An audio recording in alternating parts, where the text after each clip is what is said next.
Assalamualaikum warahmatullahi wabarakatuh.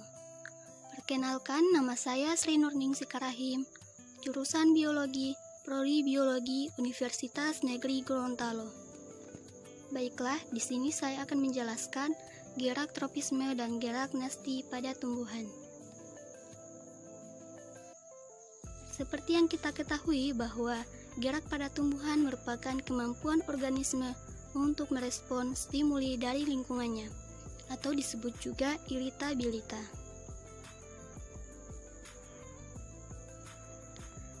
Yang pertama, gerak tropisme. Gerak tropisme adalah gerak tumbuhan yang arah geraknya dipengaruhi oleh arah datangnya rangsangan. Berdasarkan sumber rangsangan, gerak tropisme dibedakan menjadi 5, yaitu fototropisme, geotropisme, hidrotropisme, kemotropisme, dan tikmotropisme. Yang pertama, fototropisme. Fototropisme merupakan gerak tidak bebas anggota tubuh mendekati atau menjauhi rangsangan yang berupa cahaya matahari. Jika arah geraknya mendekati sumber rangsangan disebut fototropi positif. Contohnya, gerak batang yang selalu menuju sumber cahaya matahari. Dan jika arahnya menjauhi, disebut fototropi negatif, atau gerak tumbuh ujung akar. Ini adalah contoh fototropi positif, yaitu gerak tumbuh tanaman yang menuju ke sinar matahari. Yang kedua, geotropisme. Geotropisme merupakan gerak tumbuhan karena pengaruh gravitasi atau gaya tarik bumi. Apabila arah pertumbuhan tersebut ke atas, maka termasuk geotropisme negatif atau pertumbuhan batang. Akan tetapi, apabila arah pertumbuhan menuju ke bawah, berarti termasuk gerak geotropisme positif, pertumbuhan akar.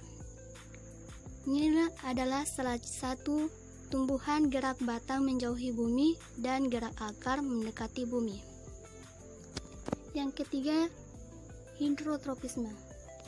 Hidrotropisme merupakan gerak akar tumbuhan selalu menuju ke tempat yang basah atau berair. Arah pertumbuhan menuju tempat yang berair disebut gerak hidrotropisme positif dan sebaliknya.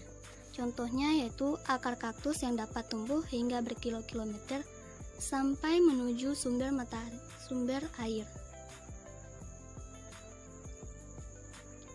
Yang keempat yaitu kemotropisme. Kemotropisme adalah gerak bagian tumbuhan karena rangsangan zat kimia.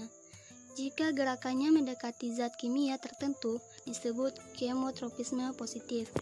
Misalnya, gerak akar menuju zat di dalam tanah. Jika gerakannya menjauhi zat kimia tertentu, disebut kemotropisme negatif. Contohnya, gerak akar menjauhi racun. Yang terakhir, tikmotropisme, atau sentuhan gerak tumbuh sulur. Gerak tropisme yang disebabkan adanya rangsangan berupa sentuhan benda yang lebih keras, umumnya terjadi pada tumbuhan pemanjar seperti anggur, melon, dan ubi jalar. Kemudian, gerak nasti. Gerak nasti adalah gerak tumbuhan terhadap rangsangan, yang arah geraknya tidak ditentukan oleh rangsangan, tetapi oleh tumbuhan itu sendiri. Berdasarkan penyebabnya, gerak nasti dibedakan menjadi 5 macam. Yang pertama, fotonasti. Yang kedua, niktinasti. Yang ketiga, tikmonasti. Yang terakhir, termonasti. Yang pertama, fotonasti atau cahaya. Fotonasti adalah gerak nasti pada tumbuhan yang disebabkan oleh rangsangan cahaya matahari. Contohnya adalah bunga pukul 9 yang mekar sekitar jam 4 sore. Juga bunga pukul 8. Yang kedua, niktinasti atau suasana gelap. Niktinasti adalah gerak nasti yang disebabkan oleh suasana gelap. Contohnya, daun-daun tumbuhan kembang turi akan menutup pada waktu malam hari. Yang ketiga, tikmonasti atau sentuhan. Tikmonasti adalah gerak nasti karena pengaruh rangsang berupa sentuhan. Contohnya, gerak menutupnya daun putri malu atau mimosa pudica apabila disentuh. Gerak tersebut sebagai tanggapan atau reaksi yang datang dari luar, sedangkan arah gerakannya tidak ditentukan oleh arah datangnya rangsang.